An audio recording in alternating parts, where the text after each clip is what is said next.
أعوذ بالله من الشيطان الرجيم.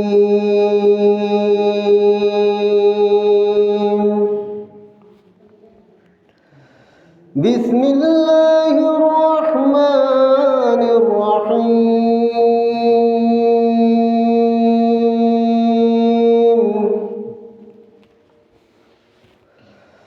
سبحان الذي أسرى بعبده ليلا من المسجد الحرام إلى المسجد الأقصى. صدق الله العظيم وصدق رسوله النبي الحبيب الكريم، ونحن على ذلك من الشاهدين والشاكرين. مولاي صل وسلم دائما أبدا على حبيبك رسولك خير خلق كلهم. উপস্থিত মুআজ্জাজ মুহতারাম ওয়াজিবুল ইহতারাম আশিক রাসূল গোলামানে রাসূল, সম্মানিত ইমানদার মুসলিম কিরাম রহমানি ওয়া রাহমাতুল্লাহি তাআলা, আসসালামু আলাইকুম ওয়া রাহমাতুল্লাহি ওয়া বারাকাতুহু। আল্লাহ পাক রব্বুল আলামিনের দরবারে শুকরিয়া আদায় করছি যে আল্লাহ পাক রব্বুল আলামিন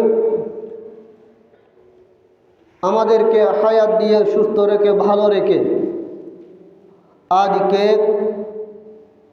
লাইলাতুল মিরাজ রজব মাসের আজ 27 তারিখ দিবাগত রাত মিরাজুন নবী সাল্লাল্লাহু আলাইহি ওয়াসাল্লাম, যে এই পবিত্র রাতের মধ্যে আমরা মুমিন বান্দা আশিক রাসূল গোলামানে রাসূল এই মহান রাতের মধ্যে ইবাদত করার জন্য, রিয়াজত করার জন্য, আল্লাহর দরবারে সিজদা দেওয়ার জন্য আল্লাহ পাক রব্বুল আলামিন মেহেরবানি করে, দয়া করে, মায়া করে আমাদেরকে আজকে মসজিদের মধ্যে আসার তৌফিক দান করেছেন। এর শুকরার্থে মহান আল্লাহ পাক রব্বুল আলামিনের দরবারে উচ্চ আওয়াজে বলুন আলহামদুলিল্লাহ।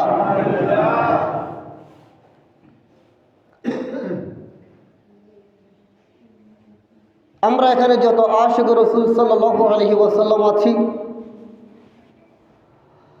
আল্লাহর দরবারে শুকরার্থে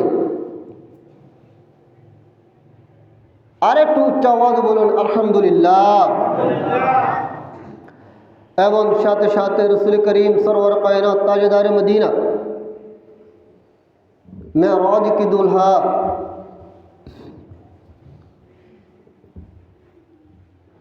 হুজুরপুর নূর মুহাম্মদুর রাসূলুল্লাহ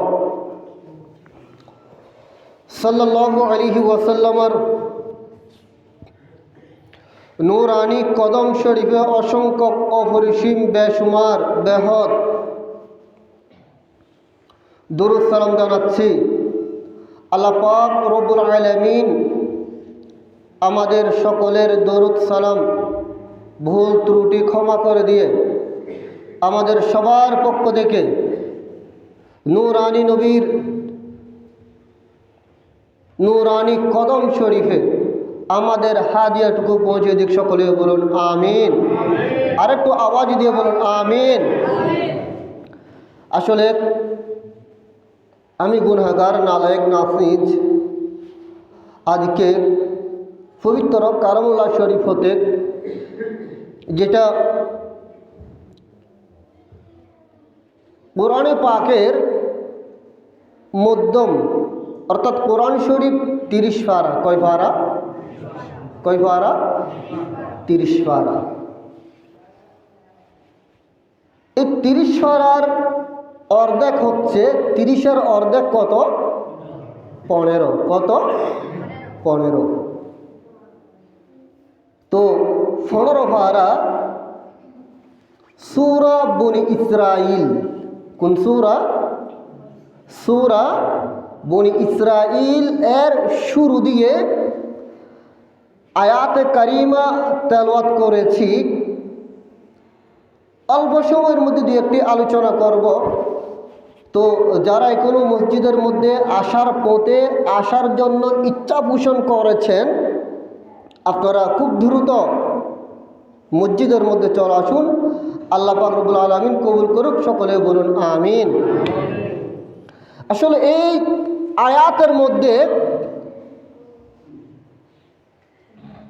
কুরআন শরীফ 30 পারা, কিন্তু সুবহানাল্লাযী আসরা বিআবদিহি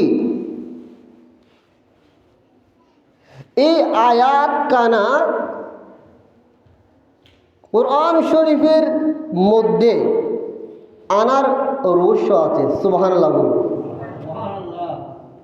এবং এই আয়াতের মধ্যে এই আয়াতের তাৎপর্য, রিসার্চ, গবেষণা কিয়ামত তক যদি করে আল্লাহ প্রিয় হাবিব সাল্লাল্লাহু আলাইহি ওয়াসাল্লাম আজকে যে মেরাজ শরীফ করেছেন, গমন করেছেন, এই তাৎপর্য গবেষণা যুগে যুগে হয়েছে, হচ্ছে। এবং কিয়ামত তক কে যদি লিখতে বসে যে আমি গুনাহগার, শুধু আল্লাহ প্রিয় হাবিব সাল্লাল্লাহু আলাইহি ওয়াসাল্লাম যে মেরাজ শরীফ গমন করেছেন সেটা লিখব।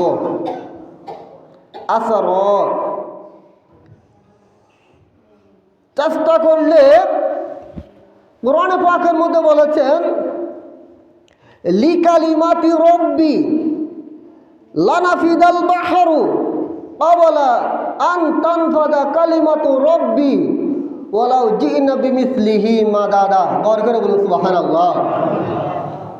আল্লাহ রাব্বুল আলামিন বলেছেন একটা কালিমাকে, কোরআন পাকের একটা ওয়ার্ডকে, একটা শব্দকে বিশ্লেষণ করার জন্য তোমরা যদি শক্ত জাতীয় যা কিছু আছে সবগুলোকে যদি কলম বানাও, তরল জাতীয় যা কিছু আছে সবগুলোকে যদি খালি বানাও, আমি আল্লাহ যে কালামুল্লাহ শরীফ কোরআন পাকের একটা ওয়ার্ডের বিশ্লেষণ করে শেষ করতে পারবে না। বড় করে বলুন সুবহানাল্লাহ।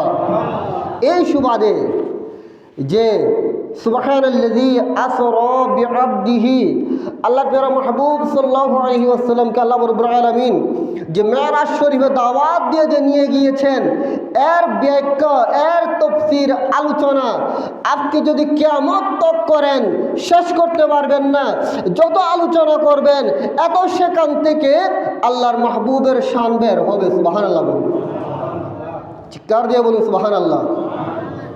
প্রিয় আশিক রাসূল, এখানে বিআবদিহি, এখানে অনেক মাদ্রাসার স্টুডেন্ট আছে, ছাত্র আছে। বিআবদিহি বাজের বি আইন বাজবর আব, বিআব দালজেদ্দি হাহারেদের হি, বিআবদিহি। এখানে আব্দুল আমি আলোচনা করেছিলাম, অনেক রহস্য। বা কেন এনেছেন, এখানে বা কেন দিয়েছেন, বা অনেক রহস্য। যারা মাদ্রাসার স্টুডেন্ট মনে রাখবেন, বা 10 মানার জন্য আসে। সুবহানাল্লাহ বলুন। কয় মানার জন্য? 10টা অর্থের জন্য। বা আরবি গ্রামাটিক্যাল এগুলো না বুঝতে কোরআন শরীফ হাদিস শরীফ বুঝে আসবে না। কয় অর্থের জন্য বা আসে? 10 অর্থের জন্য।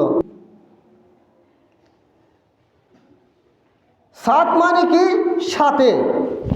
তো আল্লাহ রাব্বুল আলামিন বলেছেন আমার মাহবুবকে আমি দাওয়াত দিয়েছি আমার কাছে আনার জন্য। আমার মাহবুব এমনি এমনি আসে নাই। আমার মাহবুবকে আসার জন্য আমার অনুগ্রহ, আমার দয়া সব কিছু আমার মাহবুবের সাথে ছিল। বড় করে বলুন সুবহানাল্লাহ। আল্লামা জালালউদ্দিন সুয়ুতী রহমতুল্লাহ আলাইহি তিনি লিখেছেন, এটা ভেঙেছেন সুন্দর করে, আমি সেদিকে যাচ্ছি না। সালাতুন ইয়া রাসূলুল্লাহ আলাইকুম সালামুন ইয়া আল্লাহ প্রিয় হাবিব সাল্লাল্লাহু আলাইহি ওয়াসাল্লাম মিরাজ শরীফে যাওয়ার সময় আল্লাহ পাক রব্বুল আলামিন ইচ্ছা করলে কাবা শরীফ থেকে নিতে পারতেন না? পারতেন তো, নাকি পারতেন না? এটা রহস্য বেদ। এই আলোচনাগুলা যারা বাতিল এরা করবে না, যারা দুশমন রাসূল এরা মিরাজুন নবী সাল্লাল্লাহু আলাইহি ওয়াসাল্লাম তাৎপর্য রহস্যভেদ তারা আলোচনা করবে না। কারণ এগুলো যদি আলোচনা করা হয় সেখান থেকে আল্লাহর মাহবুব আল্লাহর প্রিয় আকায়ে মাওলা মুহাম্মদুর রাসূলুল্লাহ সাল্লাল্লাহু আলাইহি ওয়াসাল্লাম এর শান মান ইজ্জত কদর রহস্যভেদ সেগুলো বের হবে। সুতরাং তারা এগুলো আলোচনা করতে পারবে না, তারা করবেও না। আল্লাহ ইচ্ছা করলে মক্কা শরীফ থেকে নিয়ে যেতে পারতেন, পারতেন না? অবশ্যই তো পারতেন। কারণ আল্লাহ কোন বললে ফায়াকুন হয়ে যায়। আল্লাহর মাহবুবকে আল্লাহর ইচ্ছা অনুযায়ী নিয়ে যেতে পারতেন, কিন্তু আল্লাহ রাব্বুল আলামিন এত কিছু করার কারণটা কি, রহস্য কি? বড় করে বলুন সুবহানাল্লাহ। জিবরিল তুমি যাও আমার প্রিয় মুস্তাফার দরবারের মধ্যে যাও। তুমি আবার এমনি একা যাবে না, ৭০,০০০ ফেরেশতার জুলুস সহকারে আমার নবীর দরবারে যাও। সুবহানাল্লাহ বলুন।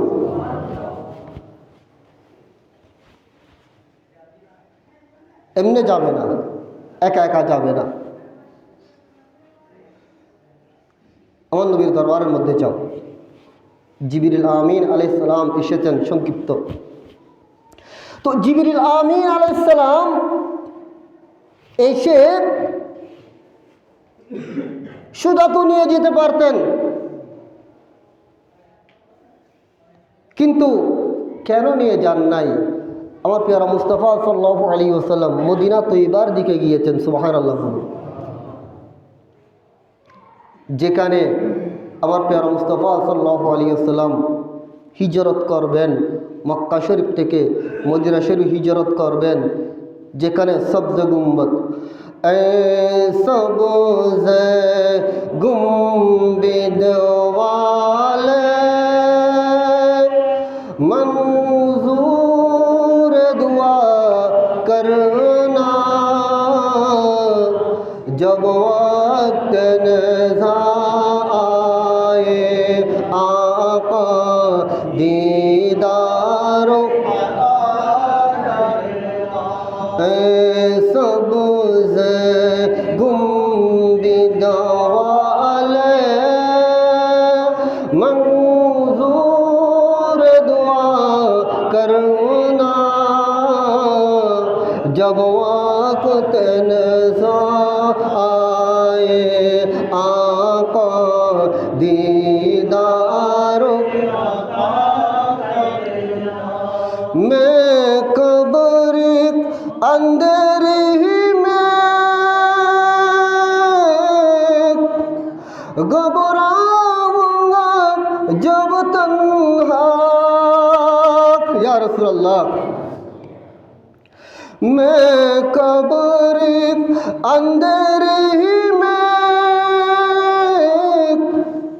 घबराऊंगा जब तन्हा। इमदाद मेरे आना ख्वाबों में आ जाना। सुबहानाल्लाह बोलो, আরো বার করে সুবহানাল্লাহ। সবজ গুম্বদ আমরা দেখতে চাই, আমার রাসূল কবুল করুন, সকলে বলুন আমিন।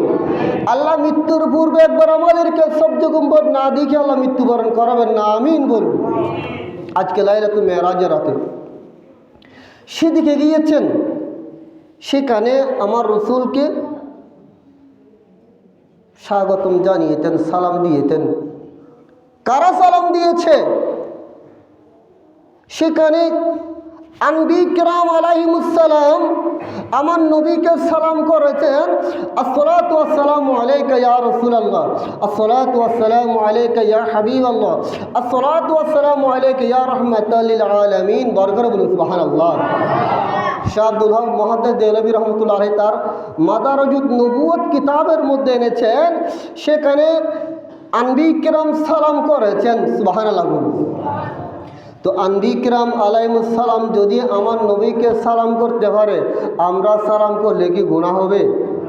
শিরিক হবে, বেদাত হবে, হারাম হবে? তাহলে বুঝে যাচ্ছে যারা আমার রাসূলের সালামকে, দরুদ সালামকে যারা গুনাহ বলবে তারা দুশমনের রাসূল, ঠিক কিনা বলুন? কারণ ঈমান আকীদা ঠিক করতে হবে। প্রিয় হাজিরিন, মনে রাখতে হবে। আমি সংক্ষিপ্ত করে, বেশি না, সময় সংক্ষিপ্ত। সেখান থেকে যাওয়ার সময় যেতে যেতে হযরতে মূসা আলাইহিস সালামের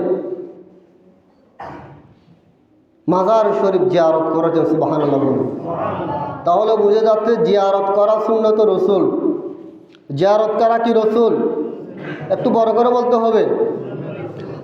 আউলিয়া ইকরামের মাজার শরীফ জিয়ারত করা সুন্নতে রাসূল। সুবহানাল্লাহ বলুন। মনে থাকবে তো? কিন্তু আফসোসের বিষয়, আমি কিন্তু স্পষ্টবাদী, কিন্তু বর্তমান প্রেক্ষাপট যে মাজারের প্রাসঙ্গিক যে ভণ্ডামি চলছে, এই ভণ্ডামিগুলা পরিহার করা প্রয়োজন আছে না নাই? আবার শুরু হয়ে আছে না নাই? আছে। এগুলার কারণে আজকে যারা বাতিল তারা আমাদেরকে মাজার পূজারি বলে, ঠিক কিনা বলুন? আমরা মাজার পূজারি না, আমরা জিয়ারত করি। মাজারের মধ্যে আমরা জিয়ারত করি, সেখানে পূজা করি না। কিন্তু আফসোস, আমি চেষ্টা করি, আমি গুনাহগার, যতগুলো ক্ষুদ্র জ্ঞানে আমি দেখি বলে দেওয়ার জন্য চেষ্টা করি। কারণ হয়তোবা কালকেও মারা যেতে পারে, আজকেও মারা যেতে পারে। এটা যদি না বলি হয়তো আমার হকটা আদায় হচ্ছে না, এই জন্য আমি বলে দেওয়ার চেষ্টা করি। আল্লাহ কবুল করে, সকলে বলুন আমিন। সেখানে দেখেছেন হযরতে মূসা আলাইহিস সালাম তিনি নামাজ আদায় করছেন। সুবহানাল্লাহ বলুন। আর একটু বড় করে বলতে হবে না? কি আদায় করছেন? নামাজ আদায় করছে। তো কবরের ভিতর তো নামাজ নাই, তো কিসের নামাজ পড়ছে? আর আমার প্রিয় মুস্তাফা সাল্লাল্লাহু আলাইহি ওয়াসাল্লাম জমিনে, মূসা আলাইহিস সালাম কবরে। তো আমরা কি কবর দেখব? আমরা মাটির ভিতর কি দেখব? টন আমাদের দাদা কবরে চলে গেছে, দাদি কবরে চলে গেছে, আমরা কি সেখানে দেখব? আমরা দেখব না। জিয়ারত করতে যাই, জিয়ারত করে চলে আসি। কিন্তু আমার প্যারা মুস্তাফা কামলি ওয়ালা নবী, দুই জাহানের বাদশা, জাহের হায়াত মুবারাকা জমিনের মধ্যে, আর আমার প্যারা মুস্তাফা সাল্লাল্লাহু আলাইহি ওয়াসাল্লাম চক্ষু মুবারক দিয়ে দেখছেন আলমে বরজখ, কবর জগৎ। বর করে বলুন সুবহানাল্লাহ। তো আমাদের চক্ষু আর আল্লাহর প্যারা মুস্তাফা সাল্লাল্লাহু আলাইহি ওয়াসাল্লাম চক্ষু মুবারক সেম হবে? দেখার মধ্যে সেম হবে? সেম হবে না, আকাশ পাতাল ডিফারেন্স। এখন যারা দুশমন রাসূল আমাদের মতো বলে, তারা কোন গাল দিয়ে বলে? নাফাক গাল দিয়ে বলে সেটা। প্যারা হাজিরিন, মূসা আলাইহিস সালাম সেখানে দাঁড়িয়ে নামাজ পড়ছেন, আমার নবীর দরুদ শরীফ পড়তেন। সুবহানাল্লাহ বলুন। আমি আর সেদিকে যাচ্ছি না। মূসা আলাইহিস সালামের সাথে কথোপকথন হয়েছে, আলাপ আলোচনা হয়েছে। কি হয়েছে? সেখানে অনেক রহস্য মূসা আলাইহিস সালামের সাথে, কারণ বলার প্রয়োজন। মূসা আলাইহিস সালাম আমার রসুলকে জিজ্ঞেস করেছেন, ইয়া রাসূলুল্লাহ সাল্লাল্লাহু আলাইহি ওয়াসাল্লাম, আপনি জমিনের মধ্যে আপনি বলেছেন উলামা উম্মতি কানবিয়াই বনি ইসরাইল, আপনার যুগের আলেমরা বনি ইসরাইল যুগলের সমতুল্য। সমতুল্য বলতে সেটা বুঝতে হবে, সেটা কারণ নবীর সমতুল্য কেউ নেই, নবীর সমতুল্য কেউ নেই, রাজগুলা বুঝতে হবে। সেখানে আম্বিয়া ইকরাম আলাদা, সেটা হচ্ছেন এক একটা শায়রে ভেঙেছেন, কেউ এলম বুঝেছেন, আবার কেউ কেউ বলেছেন অন্যান্য যুগের আম্বিয়া ইকরাম কেউ উম্মত একজন ছিল, অনেকে দাওয়াত দিয়েছেন, উম্মতও পাই নাই, কিন্তু আখিরি জামানার নবীর উম্মত উলামাগণ অসংখ্য মানুষকে হেদায়েতের পথ দেখাবেন। সুবহানাল্লাহ। যাক, আমি আর সেদিকে যাচ্ছি না। হাদিস শরীফ আমার রাসূল যে কারণে বলেছেন সেটা এখানে, আমি এর বাইরে আর যাব না। আমি আসুন, তখন আল্লাহ প্রিয় হাবিব সাল্লাল্লাহু আলাইহি ওয়াসাল্লাম সেখানে একটু করে হযরতে ইমাম গাজ্জালী রহমতুল্লাহের কথা স্মরণ করেছেন। সুবহানাল্লাহ বলুন। ইমাম গাজ্জালী যেটা আহইয়াউল উলুম কিতাব লিখেছেন, যিনি দার্শনিক, ইমাম গাজ্জালী রহমতুল্লাহ আলাইহি অসংখ্য কিতাব লিখেছেন। ইমাম গাজ্জালীর রূহ করে রূহ জগৎ থেকে মুসা আলাইহিস সালামের সামনে চলে এসেছেন। সুবহানাল্লাহ। কার সামনে এসেছেন? একটু বড় করে বলতে, কার সামনে? মুসা আলাইহিস সালামের কাছে চলে এসেছে। তখন মুসা আলাইহিস সালাম জিজ্ঞেস করেছেন, তোমার নাম কি? তোমার নাম কি? মুসা আলাইহিস সালাম বলে, এই ইমাম গাজ্জালী রহমতুল্লাহ বলেছেন, আমার নাম মোহাম্মদ ইবনে মোহাম্মদ ইবনে মোহাম্মদ ইবনে মোহাম্মদ। সুবহানাল্লাহ বলুন। তিনি নিজের নাম বলেছেন, বাবার নাম বলেছেন, দাদার নাম বলেছেন। কিতাবের মধ্যে আছে প্রায় 500 পুরুষের নাম বলে দিয়েছেন। সুবহানাল্লাহ বলুন। আল্লাহু আকবার, আল্লাহু আকবার। কিভাবে বলেছেন? ইমাম গাজ্জালী দুনিয়ার মধ্যে এখনো এসেছে? আসে নাই তো?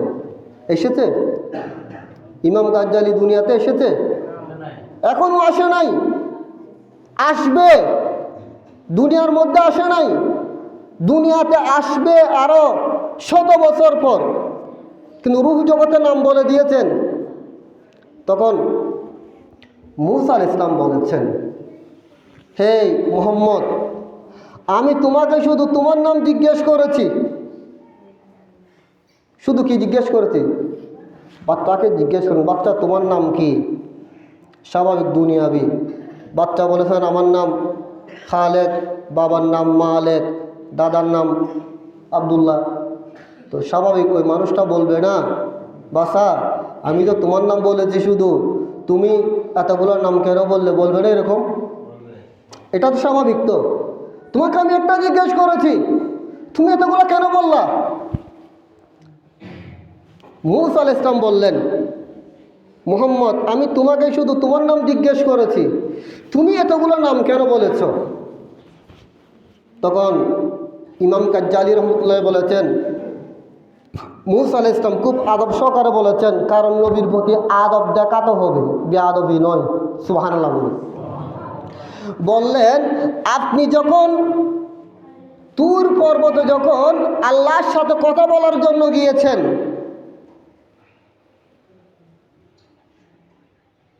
আল্লাহ আপনাকে বলেছিলেন, ওয়ামা তিলকা বিয়ামিনিকা ইয়া মুসা। সুবহানাল্লাহ বলুন। মুসা, তোমার হাতে এটা কি? তাহলে বুঝে যাচ্ছে নিশ্চয় হাতের মধ্যে কোনো কিছু ছিল। বুঝে যাচ্ছে না? বলেন, তোমার হাতে এটা কি? তখন মুসা আলাইহিস সালাম বলেছেন, আল্লাহ, আমার হাতে এটা লাঠি, আমি এটা দিয়ে গাছ থেকে পাতা জড়াই, এরকম এটা দিয়ে আমি যখন ফেরৌনের সাথে যখন যুদ্ধ হয়েছে, মাটির মধ্যে রাখার সাথে সাথে সাপ হয়ে গিয়েছে। সুবহানাল্লাহ বলুন। বড় করে বলুন সুবহানাল্লাহ। এই লাঠিটার 10টা মৌজাদা বলেছেন। কয়টা মৌজাদা? সেটা 10টা মৌজাদা আছে, এরকম বলে দিয়েছেন। ইমাম গাজ্জালী রহমতুল্লাহ আলাইহি বলেছেন, মুসা আলাইহিস সালাম, আল্লাহ আপনাকে জিজ্ঞেস করেছেন আপনার হাতে এটা কি, আপনি এতগুলো কেন বলেছেন? সুবহানাল্লাহ বলুন না, বড় করে বলুন সুবহানাল্লাহ। এখন বাট আমাদের প্রশ্ন হচ্ছে মূসা আলাইহিস সালাম আল্লাহর সাথে কথা বলেছেন প্রায় 2,500 বছর পূর্বে, ঠিক না? ঠিক না? অনেক আগে না? তো তখন ইমাম গাজ্জালি কোথায় ছিল? দুনিয়াতে ছিল? দুনিয়াতে ছিল না। তো কোথায় ছিল ইমাম গাজ্জালি?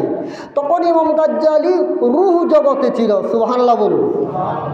কোন জগতে ছিল? তো ইমাম গাজ্জালি রহমতুল্লাহ আলাইহি রূহ জগৎ থেকে হযরতে মূসা আলাইহিস সালাম আল্লাহর সাথে কি কথা বলছেন, কথোপকথন কি হচ্ছে না হচ্ছে, ইমাম গাজ্জালি রূহ জগৎ থেকে দেখেছেন, আবার রূহ জগতের মধ্যে এসে জবাব দিয়েছে। সুবহানাল্লাহ বলুন। তো প্রিয় হাজরিন, আশিক রাসূল, গোলামানে রাসূল, একটু খেয়াল করবেন, আমি গুনাহগার, নালায়েক, নাসিজ, আমার মতো গুনাহগার আর নাই জমিনের মধ্যে। একটু করে চিন্তা করুন।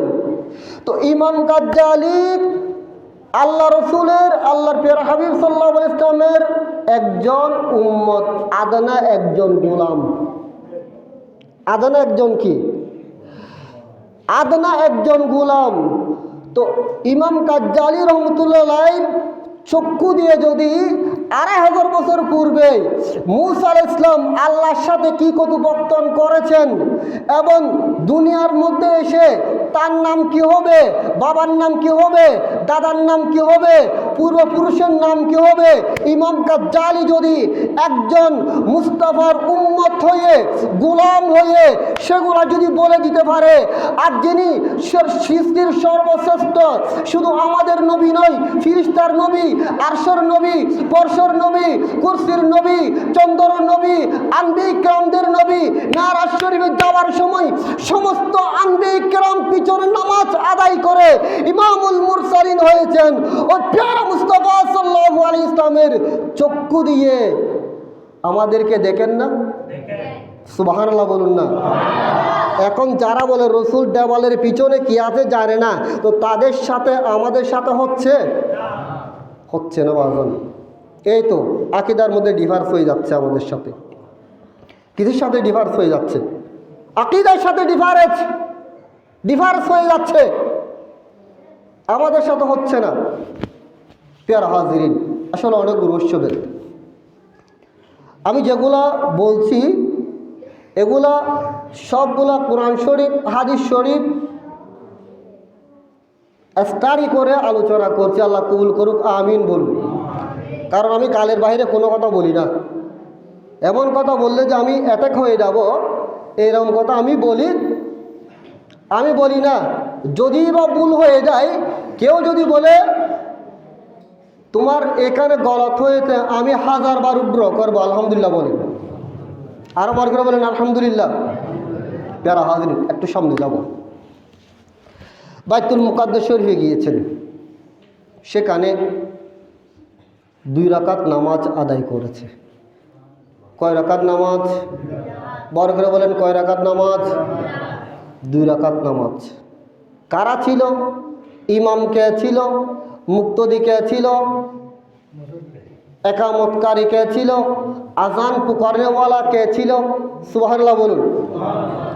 সেখানে ইকামত, আজান দিয়েছেন, ইকামত দিয়েছেন জিবরিল আমিন আলাইহিস সালাম, বরকত বলুন সুবহানাল্লাহ। এবং সেখানে আম্বিয়া কিরাম। বাট একটা প্রশ্ন, আম্বিয়া কিরাম দুনিয়া থেকে বিদায় নিয়েছে তো অনেক বছর হচ্ছে, ঠিক না? আদম আলাইহিস সালাম কখন? একদম শুরু দিয়ে। নূহ আলাইহিস সালাম শুরু দিয়ে। ইব্রাহিম আলাইহিস সালাম অনেক আগে। মূসা আলাইহিস সালাম অনেক আগে। এরকম 1,24,000 আম্বিয়া কিরাম তো দুনিয়া থেকে বিদায় নিয়েছে, ঠিক না? তাশরীফ নিয়েছে না? তো যারা দুনিয়া থেকে বিদায় নিয়েছে তারা আবার বাইতুল মুকাদ্দাস শরীফে কিভাবে আসলেন? সুবহানাল্লাহ বলুন। কিভাবে আসলেন? তারা তো বিদায় নিয়েছে। তাহলে বোঝা যাচ্ছে যত আম্বিয়া কিরাম দুনিয়া থেকে তাশরীফ নিয়েছেন সবগুলা আল আনবিয়াউ আহয়াউন ফি কুবুরিহিম, বরকত বলুন সুবহানাল্লাহ।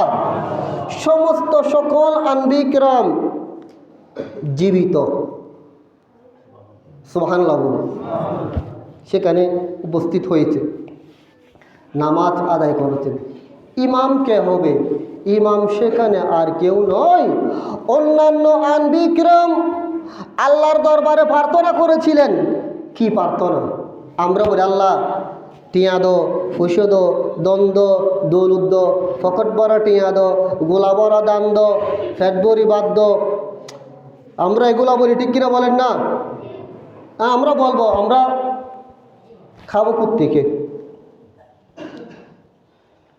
কিন্তু আনবী কিরাম কি প্রার্থনা করেছিলেন?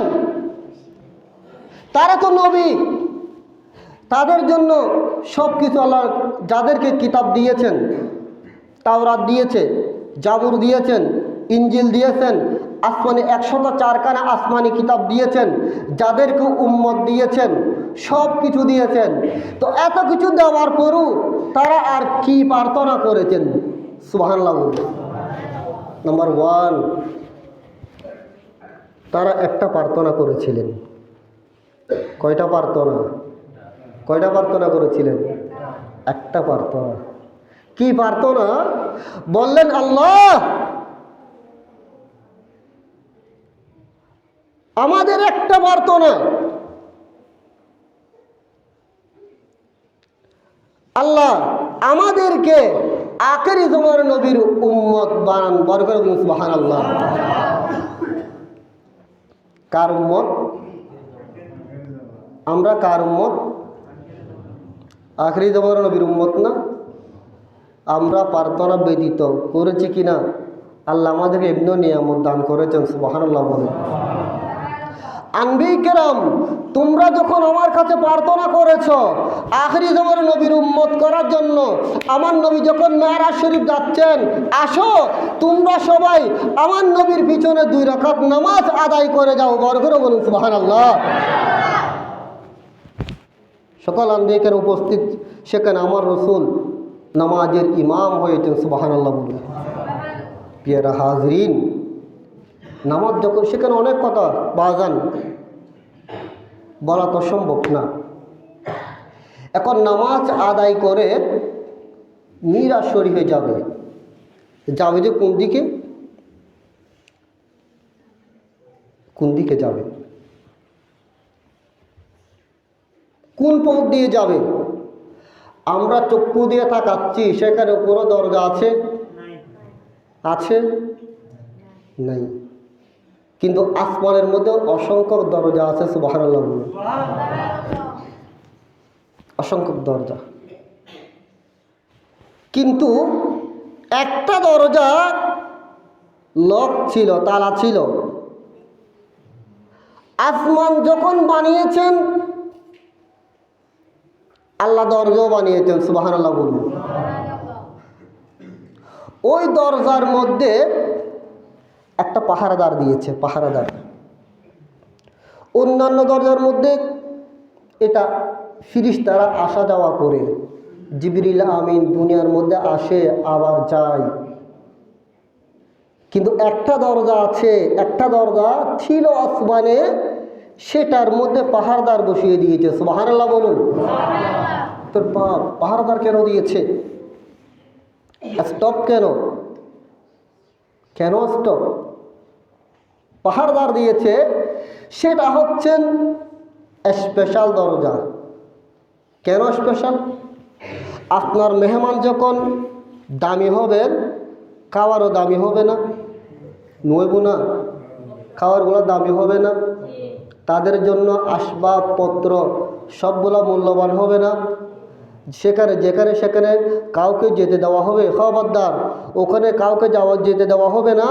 সেখানে আমার স্পেশাল মেহমান আসবে, সুবহানাল্লাহ বলুন। সেটা দুনিয়াবি।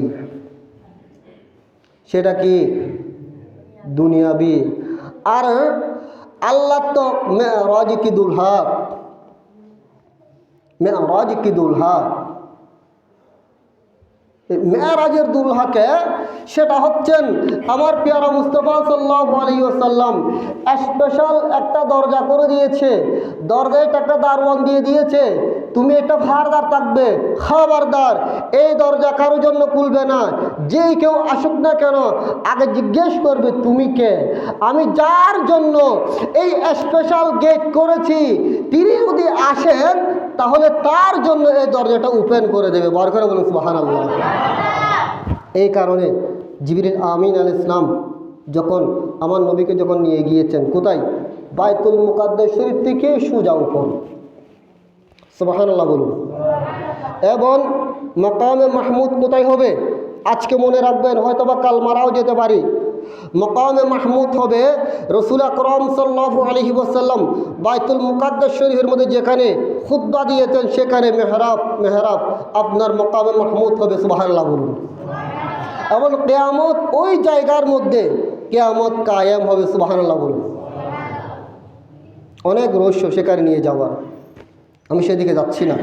পেয়ারা হাজিরিন, সেখানে যাওয়ার পর সেখান থেকে বলে দিয়েছে মান আনতা, আপনি কে, আপনি কে, আপনি এখানে কেন এসেছেন?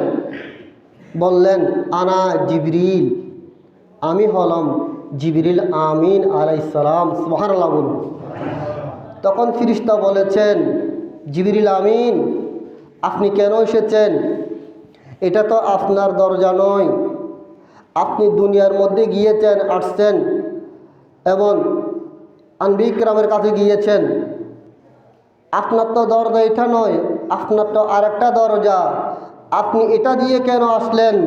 জিবরিল আমিন বললেন শুনেন, আজকে আমি একা আসি নাই, আজকে আমি একা আসি নাই, যার জন্য আল্লাহ পাক রব্বুল আলামিন এই গেট বানিয়েছেন, এই দরজা যার জন্য স্টেট করেছেন, আজকে আমি ওই পেয়ারা মুস্তাফা সাল্লাল্লাহু আলাইহি ওয়াসাল্লামকে সাথে এনেছি, আজকে আমি একা আসি নাই। বরকত বলুন সুবহানাল্লাহ।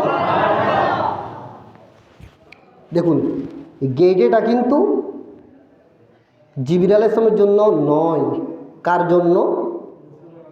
কার জন্য? একটু বড় করে বলতে হবে, কার জন্য? রাসূল পাক সাল্লাল্লাহু আলাইহি ওয়াসাল্লামের জন্য। আচ্ছা, আল্লাহর পেয়ারা হাবিব সাল্লাল্লাহু আলাইহি ওয়াসাল্লাম যখন উপরে গিয়েছেন, জিবরিল যায়নের সাথে গিয়েছে, তো জিবরিলের সাথে কি সাথে গিয়েছে, তো জিবরিল এতদিন যাইতে পারে নাই, আজকে কেন গিয়েছে? জিবরিল বলবেন জিবরিল আলাইহিস সালাম আপনি কিভাবে গিয়েছেন? জিবরিল আলাইহিস সালাম জবাব দেবে আজকে আমি একা আসি নাই, আমি আমার পেয়ারা মুস্তাফা সাল্লাল্লাহু আলাইহি ওয়াসাল্লাম গোলামের মধ্যে এসেছি। বরকত বলুন সুবহানাল্লাহ। আরো বরকত বলুন সুবহানাল্লাহ। প্রিয় আশিক রাসূল, আপনাদেরকে মনে রাখতে হবে, গোলামান রাসূলকে মনে রাখতে হবে, আমাদের কোনো নামাজের অহংকার নাই, রোজার অহংকার নাই, যাকাতের অহংকার নাই, তাসবিহ কবুল হয়েছে কিনা বলতে পারবো না, কিন্তু একটা কথা বলতে পারবো, আমরা গোলামানের রাসূল। সুতরাং গোলামানের রাসূল আমার মুস্তাফা পেয়ারা মুস্তাফার সাথে থাকবেন। বরকত বলুন সুবহানাল্লাহ। এটা বুঝতে হবে। আল্লাহ কবুল করুক। প্রিয় আশিক রাসূল চলে গিয়েছে, গিয়ে দেখা হয়েছে হযরত আদম আলাইহিস সালামের সাথে, স্বাগতম জানিয়েছেন। তো আদম আলাইহিস সালাম এখন ছিল জমিনে, নামাজ আদায় করেছেন, আবার এখন চলে গেছে প্রথম আসমানে। সুবহানাল্লাহ বলুন। এখন কি বুরাকের শক্তি বেশি নাকি নবীর শক্তি বেশি? নবীর শক্তি বেশি না কম? তো বেশি না হলে বুরাকের আগে কিভাবে গিয়েছে? নিশ্চয় কার শক্তি বেশি? নবীর পাওয়ার আল্লাহ বেশি দিয়েছেন। তো আদম আলাইহিস সালাম অন্যান্য আনবিয়া কিরাম আলাইহিস সালামের পাওয়ার যদি এইরকম হয়, সেকেন্ডের ভিতর আসমানে, সেকেন্ডের মধ্যে জমিনে, আর সর্বশ্রেষ্ঠ রসুলের পাওয়ার কত হবে? একটু বিভাগ দিয়ে চিন্তা করবে। সুবহানাল্লাহ। যাক, আমি সেদিকে যাচ্ছি না। যেতে যেতে প্রথম আসমান, দ্বিতীয়, তৃতীয়, চতুর্থ, পঞ্চম চলে গিয়েছে। সপ্তম আসমানে সেখানে একটা গাছ আছে, গাছ মনত হয় গুণা, একটা না, একটা কি আছে সিদরাতুল মুনতাহা। সিদরাতুল মুনতাহা তো সিদরুন বরে গাছ, কি গাছ? বরে গাছ সেখানেও আছে। আমরা বরে খাই না? বরে খাই তো, এখানেও বরে গাছ আছে। গোড়া হচ্ছে জমিনে, আগা চলে গেছে সপ্তম আসমানে। সুবহানাল্লাহ বলুন। আচ্ছা, একটা কথা মনে রাখবেন, আপনি একটা গাছ রোপণ করেছেন, উদ্দেশ্য কি? আমার গাছটা বড় হবে, এখান থেকে ফল খাবো, ফল বিক্রি করব, আমি খাইতে না পারলে কী হবে, আমার নাতিন নাইতান খাবে। একটা লক্ষ্য উদ্দেশ্য আছে না? আছে না নেই? একটা লক্ষ্য থাকে। কিন্তু আল্লাহ যে ওই আসমানের মধ্যে একটা গাছ রোপণ করে দিয়েছেন, ওই গাছ রোপণ করার লক্ষ্য উদ্দেশ্য কি? বড় করে বলুন সুবহানাল্লাহ। আবার দেখা যায় ওই গাছের ফল হচ্ছে তুফাহুন, আপেলের মতো, ওই গাছের পাতা হচ্ছে হাতির কানের মতো। সুবহানাল্লাহ বলুন। তো গাছ যেমন বড়, গাছের পাতাও বড় হতে হবে না? এখন এটা লাগার লক্ষ্য উদ্দেশ্য কি?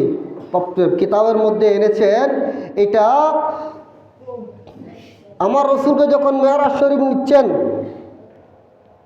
দুলা যখন আসে, যখন দুলহা আসবে তখন লাইটিং করে, ডেকোরেশন করে, স্টেজ সাজায়, গাছগাছালি যা কিছু আছে আশেপাশে সবগুলা সাজিয়ে ফেলায়। এমনও দেখা দেয় বিয়ে শাদির মধ্যে পুকুর পর্যন্ত সাজায় না? যাদের টাকাওয়ালা আছে তারা করে না সবগুলা? যত সুন্দর পারো ডেকোরেশন করো, যত সুন্দর পারো ডেকোরেশন করো, টাকা সবগুলা আমার। তো আপনার ঘরে একটা বর আসবে, আপনি যদি এত সৌন্দর্য করেন, বরকে খুশি করার জন্য এত যদি সৌন্দর্য করেন, আর আমার রসুল তো আরশের দুলহা, আমার নবী পরশের দুলহা, আমার রসুল জান্নাতের দুলহা। আল্লাহ যখন আমার নবীকে মেরাজ শরীফ নিয়ে যাচ্ছেন, জিবরিল আলাইহিস সালাম, শুনো, আজকে আমার নবীকে আমার সাথে দিদার করার জন্য আসবো। আজকে আসমান সাজিয়ে পেল, সাত আসমান সাজিয়ে পেল। ওই যে আমি কুল গাছ রেখেছি, ওই গাছকেই ফিরিস্তা দিয়ে সুসজ্জিত করে ফেলো। বড় করে বলি সুবহানাল্লাহ। সাজিয়ে ফেলেছেন আল্লাহ আমার রসুলের জন্য। এই জন্য মিলাদুন নবী সাল্লাল্লাহু আলাইহি ওয়াসাল্লাম যখন আসে, আমরা মাহফিলের দিন সব কিছু সাজাই ফেলাই। সুবহানাল্লাহ বলি। সাজার প্যান্ডেল করার দলিল, সাজানোর দলিল। সুবহানাল্লাহ বলুন। মনে থাকবে? এই জন্য আমরা সাজিয়ে ফেলাই। আল্লাহ সাজিয়ে ফেলেছেন, সেখানে একটা মসজিদ আছে, সে মসজিদের নাম বাইতুল মামুর। সুবহানাল্লাহ বলুন। কি মামুর বলেছি আমি? বাইতুল মামুর। মসজিদটা কোথায়? সে মসজিদটা একদম উপরে, সাত আসমান উপরে। সেখানে নামাজকে পড়ে, সেখানে নামাজ পড়ে আল্লাহর ফিরিস্তারা 70,000 ফিরিস্তা ইবাদত বন্দী করে। একবার 70,000 যাবে, দ্বিতীয়বার আর যাইতে পারবে না। এভাবে কিয়ামত পর্যন্ত চলতে থাকবে। সুবহানাল্লাহ বলুন। দেখুন কীরকম। এরপর আল্লাহ কোথায় গিয়েছেন? আরশের মধ্যে সিদরাতুল মুনতাহা। সিদরাতুল মুনতাহা এটা শেষ, জিবরিল আমিনের শেষ, আর যাইতে পারবে না। বলেছেন জিবরিল আমিন, আমার নবী বলেছেন, জিবরিল আমিন একটু সামনে চলো, চলো চলো চলো, আমার সাথে আসছো না? সাথে সাথে এবার সামনে চলো। জিবরিল আমিন বলেছেন, ইয়া রাসূলুল্লাহ, ইয়া রাসূলুল্লাহ সাল্লাল্লাহু আলাইহি ওয়াসাল্লাম, আগর এক সের মুই পরতর ফরম ফুরুগ তাজাল্লি বসুজদ ফরম। ইয়া রাসূলুল্লাহ সাল্লাল্লাহু আলাইহি ওয়াসাল্লাম, আমি যাইতে পারবো না। তো কেন যাইতে পারবে না? কেন পারবে না? গায়ে সুরের মধ্যে যখন আমার নবী যাচ্ছেন, হজরতে সিদ্দিকে আকবর বলেছেন, ইয়া রাসূলুল্লাহ আমি সামনে যাব। তো সিদ্দিকে আকবর রাদিয়াল্লাহু তাআলা আমার নবীর গোলাম, জিবরিল আলাইহিস সালাম আমার নবীর গোলাম। সিদ্দিকে আকবর রাদিয়াল্লাহু তাআলা আমার নবীর প্রেমে জান কুরবান করতে চাচ্ছে, আর জিবরিল আমিন সামনে যেতে চাচ্ছে না। সুবহানাল্লাহ। জিবরিল আমিন বলেছেন, ইয়া রাসূলুল্লাহ, আমি যদি এখান থেকে যদি এক যাররা পরিমাণ যদি সামনে যাই, আল্লাহ আমাকে যে 600 নূরি ফাঁকা দিয়েছে, ওই 600 নূরি ফাঁকা আল্লাহর নূরের তজলি সব কিছু জ্বলে যাবে। সুবহানাল্লাহ বলুন। আমি সামনে যাইতে পারবো না। তো জিবরিল আমিন সামনে যাইতে পারছে, নবী যাই নাই। নবী গিয়েছে তো নাকি চলে এসেছে? গিয়েছে না? আচ্ছা, তাহলে নবী যদি আমাদের মতো হতো, আমাদের মতো সাধারণ মানুষ হতো, যাইতে পারতো? যাইতে পারতো? তাহলে বুঝে যাচ্ছে রসুল আকরাম হুজুর নূর সাল্লাল্লাহু আলাইহি ওয়াসাল্লাম আমাদের মতো নয়, তিনি নূর মুস্তাফা সাল্লাল্লাহু আলাইহি ওয়াসাল্লাম। বরকত বলুন সুবহানাল্লাহ, আরো বরকত বলুন সুবহানাল্লাহ। এটা আমাদের মতো নয় বাবারা। যারা, আমি নাম বলবো না আজকে পবিত্র দিনের মধ্যে, যে বা যারা লিখে গিয়েছে রসুল আমাদের মতো বড় ভাইয়ের মতো তাজিম করতে হবে, নাউযুবিল্লাহ বলুন। আল্লাহর নবীকে তাজিম করতে হবে কার মতো বলেছেন? বড় ভাইয়ের মতো। ইমান আছে? কিভাবে ইমান থাকবে? লিখে গিয়েছে বড় ভাইয়ের মতো তাজিম করতে হবে, নাউযুবিল্লাহ বলতে হবে না? এটা হচ্ছে যে আমার রসুলের শানে মুস্তাকি বিয়াদফি। প্যারা হাজরিন, এই সুবাদে আমি উপরে আর যাব না, অনেক কথা। আল্লাহ প্যারা হাবিব সাল্লাল্লাহু আলাইহি ওয়াসাল্লাম জাহান্নামে গিয়েছেন। কোথায় গিয়েছেন? জাহান্নামের ভয়াবহতা আমি শেষ করে দেব। ভয়াবহতা কীরকম? আমরা জাহান্নামকে ভয় পাই না, শুধু জান্নাত জান্নাত পাগল হয়ে যাচ্ছি, কিন্তু জান্নাত পাওয়ার মাধ্যম আছে, কারণ আছে, কি করলে জান্নাত পাওয়া যাবে। আল্লাহ যে জাহান্নাম রেখেছেন, ওই জাহান্নামের ভয়াবহতা কীরকম এটা আমাদের জানা নাই। ফের হাজরিন, আল্লাহর ওয়াস্তে আমাদেরকে, আমাকেও, কারণ ওয়াজ আগে নিজের জন্য করতে হবে, সবার জন্য, ঠিক না? আমার জন্য। হয়তো বা শয়তানের ওয়াসওয়াসার মধ্যে পড়ে, কারণ শয়তান তো আমাদের সাথে আছে। যতক্ষণ পর্যন্ত চেষ্টা করবেন হকের উপর, গীবত থেকে বাঁচার জন্য, সুগুলগুরি থেকে বাঁচার জন্য, মিথ্যা কসম থেকে বাঁচার জন্য, পেয়ারা মুস্তাফা সাল্লাল্লাহু আলাইহি ওয়াসাল্লাম যে 5 ওয়াক্ত নামাজ এনেছেন, ওই নামাজ আদায় করার জন্য এটা চেষ্টা করবেন। মুরব্বীরা আমার, জাহান্নাম এমন, হাদিসে পাকের মধ্যে এখানে অসংখ্য হাদিস শরীফ এনেছেন।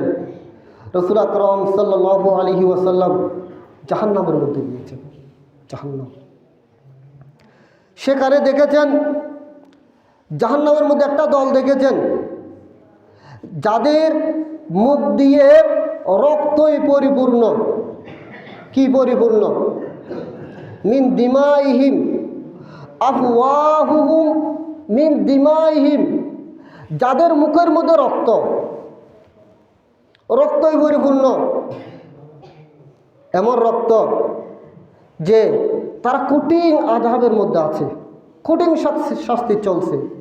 কি জন্য? জিবরিল আমিন আলাইহিস সালামকে জিজ্ঞেস করেছেন, ফাকালা ইয়া আখি জিবরাইলু মান হাউলাই, হে জিবরিল, এরা কারা? এরা কারা? যাদের মুখ দিয়ে রক্ত বের হচ্ছে, মুখের মধ্যে রক্ত, এরা কারা?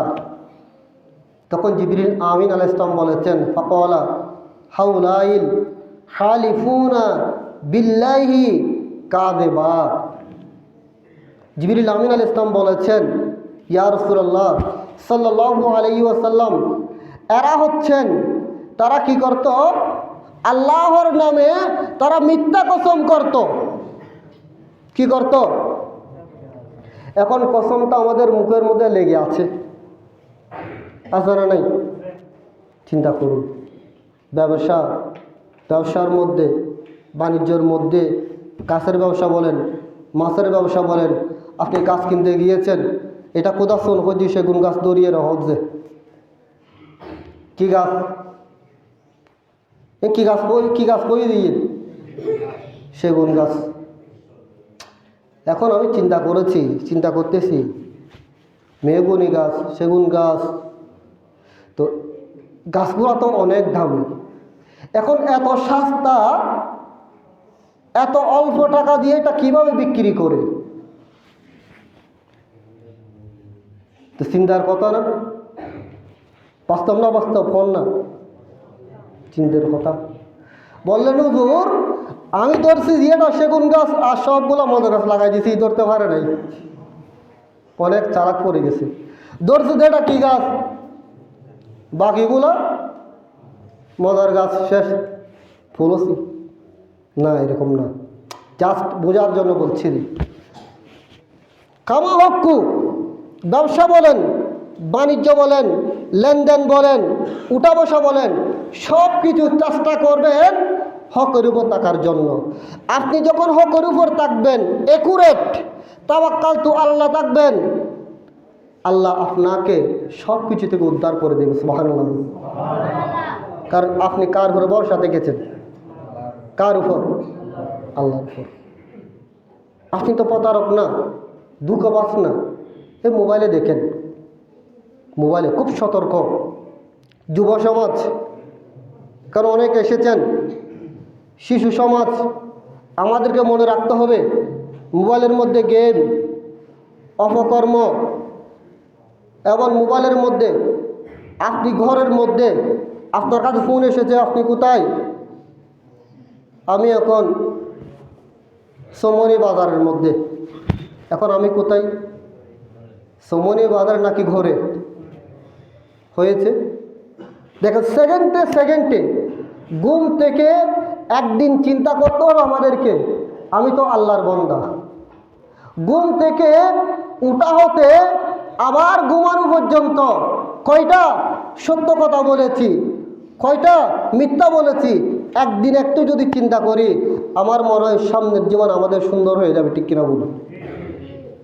ঠিক। আমার ব্যক্তিগত আমি গুনাহের চেষ্টা করি, বাঁচার জন্য চেষ্টা করি। বাঁচানোর মালিককে আল্লাহ। বাঁচতে হবে আমাদেরকে। প্যারা হাজরিন, এই যে আমাদেরকে 5 ওয়াক্ত নামাজ দিয়েছে মিরাজুন নবী সাল্লাল্লাহু আলাইহি ওয়াসাল্লাম, কয় ওয়াক্ত নামাজ? আল্লাহ রাব্বুল আলামিন 5 ওয়াক্ত নামাজ আমাদের জন্য দিয়েছেন। কত দয়াবান আল্লাহ, কত মেহেরবান। আমার রাসূল যখন গিয়েছেন বাড়ি তালা, আমার উম্মত তো গুনাহ করবে, শয়তানের ওয়াসওয়াসা আছে, সকাল হতে সন্ধ্যা পর্যন্ত গুনার মধ্যে লিপ্ত থাকবে। আমার উম্মত গুনাহ মাফ করবে, গুনাহ মাফ করার জন্য আল্লাহ কি? আল্লাহ বান্দার গুনাহ মাফের জন্য আমার রাসূলের মাধ্যমে 5 ওয়াক্ত নামাজ দান করেছেন। বড় করে বলুন সুবহানাল্লাহ। আমরা কি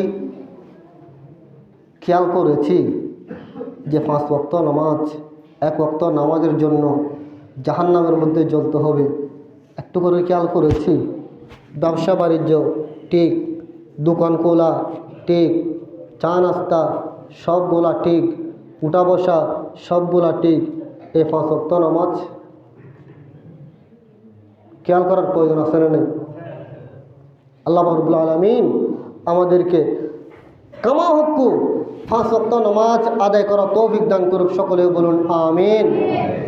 সালাতুন ইয়া রাসূলুল্লাহ।